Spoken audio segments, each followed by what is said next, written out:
नमस्कार। आज हम एक ऐसे जापानी फलसफे को समझने वाले हैं जो दुनिया भर में वर्क प्लेसेस में एक क्रांति ला रहा है। जी हाँ, हम बात कर रहे हैं काइज़ेन की, यानी छोटे छोटे कदमों से बड़े बदलाव लाने की एक कला।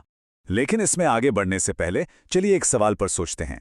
किसी भी काम में सेफ्टी और स्पीड यानी सुरक्षा और रफ्तार के रास्ते में सबसे बड़ी रुकावट क्या होती है? क्या वो किसी बड़ी मशीन का खराब हो जाना है या फिर कोई बड़ा हादसा? और इसका जवाब सच कहूं तो थोड़ा हैरान करने वाला है। देखिए, सबसे बड़ी रुकावट कोई एक बड़ी फेलियर नहीं होती। असल में ये वो हजारों छोटी छोटी दिक्कतें हैं जिन्हें हम हर रोज देखते हैं और हाँ, नजरअंदाज कर देते हैं। और पता है, बस यहीं से काइजन की पूरी कहानी शुरू होती है। तो चलिए सबसे पहले इन्हीं छिपी हुई रुकावटों को समझते हैं जो हमारी रफ्तार को धीमा कर देती हैं, और फिर जानेंगे कि काइज़ेन कैसे इसका एक जबरदस्त समाधान बनकर सामने आता है। तो आखिर ये काइजन है क्या? देखिए, ये एक जापानी शब्द है जिसका सीधा सा मतलब है बेहतर के लिए बदलाव। ये किसी बड़े रातों रात होने वाले या बहुत महंगे बदलाव की बात नहीं करता, नहीं, बल्कि ये छोटे, लगातार और धीरे धीरे होने वाले सुधारों का एक दर्शन। और काइज़ेन का यही जो सिद्धांत है ना, यही इसे छोटी छोटी जीतों का एक फलसफा बनाता है। चलिए अब जरा और गहराई से समझते हैं कि ये असल में काम कैसे करता है। और यहीं पर काइज़ेन और जो दूसरे बड़े बदलाव होते हैं उनके बीच का सबसे बड़ा फर्क साफ नजर आता है। जहां बड़े बदलावों में ढेर सारा पैसा और समय लगता है, वहीं काइज़ेन छोटे छोटे कम खर्च वाले सुधारों पर फोकस करता है। मतलब ऐसे सुधार जिन्हें कोई भी कहीं भी लागू कर सकता है। काइज़ेन को दुनिया भर में मशहूर करने वाले मसाकी इमाई के शब्द इसकी आत्मा को बिल्कुल सही तरीके से बताते हैं।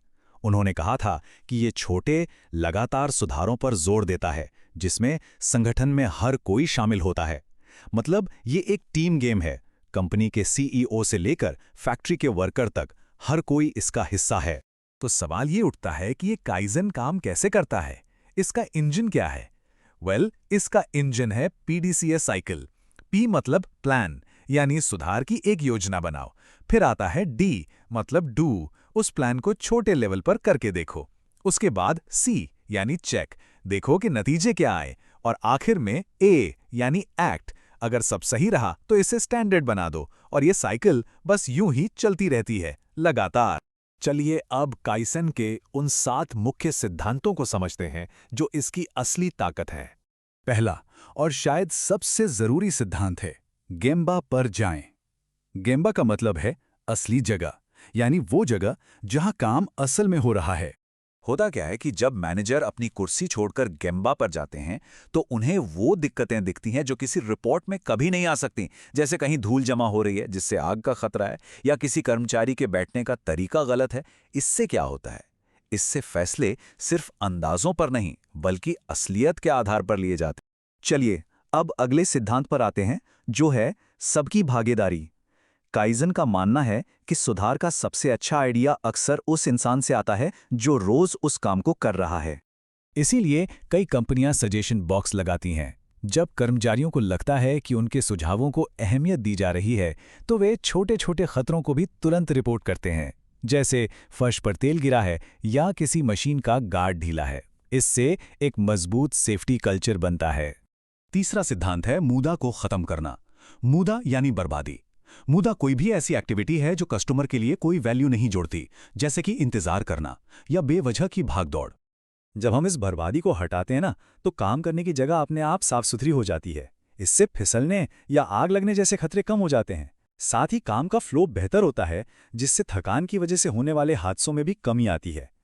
और इनके अलावा काइज़ेन के दूसरे सिद्धांत भी आपस में जुड़े हुए हैं। लगातार सुधार करने की सोच, सिर्फ नतीजों पर नहीं बल्कि प्रोसेस पर ध्यान देना, हमेशा कस्टमर को सबसे पहले रखना और कर्मचारियों को बदलाव लाने की ताकत देना। अच्छा, सिद्धांत तो ठीक हैं, पर असल दुनिया में काइज़ेन काम कैसे करता है? चलिए एक असली उदाहरण से इसे समझते हैं। ये केस स्टडी भारत की एक टूलिंग बनाने वाली फैक्ट्री की है, और ये दिखाती है कि काइज़ेन सिर्फ किताबों में नहीं बल्कि जमीन पर भी उतना ही असरदार है। हुआ ये कि यहाँ के कर्मचारियों ने देखा कि उन्हें अपने औजार ढूंढने में बहुत ज़्यादा समय लग रहा है। ये था उनका गेम्बा ऑब्जर्वेशन। फिर उन्होंने औजारों को रखने का एक बेहतर तरीका सुझाया। मैनेजमेंट ने भी उन्हें पीडीसीए साइकिल का इस्तेमाल करके इस आइडिया को आजमाने का मौका दिया। तो नतीजा क्या निकला? सच में हैरान करने वाला था। जो टूल ढूंढने में इतना वक्त बर्बाद होता था ना, वो वक्त सीधे सीधे 35% कम हो गया। सोचिए जरा, बस एक छोटा सा बदलाव और इतना बड़ा असर। और कहानी यहीं खत्म नहीं हुई। समय बचने का सीधा असर ये हुआ कि पूरी यूनिट की प्रोडक्टिविटी में 25% का इजाफा हो गया। यही है छोटी छोटी जीतों की असली ताकत। इतना ही नहीं, कर्मचारियों की जो शारीरिक शिकायतें थीं, उनमें कमी आई और वर्कप्लेस ज्यादा साफ सुथरा हो गया। ये सारे सुधार सीधे सीधे भारत के सेफ्टी नियमों के भी मुताबिक थे। तो अब सवाल यह है कि पहला कदम क्या होगा, क्योंकि काइज़ेन सिर्फ बड़ी कंपनियों के लिए नहीं है, ये हम सबके लिए है। तो आज का सवाल यही है, अपने काम में या अपनी जिंदगी में उन 1000 छोटी परेशानियों में से वो कौन सी एक परेशानी है जिसे सुधारने के लिए पहला कदम उठाया जा सकता है? क्योंकि याद रहे, हर बड़ा बदलाव एक छोटे से सुधार से ही शुरू होता है।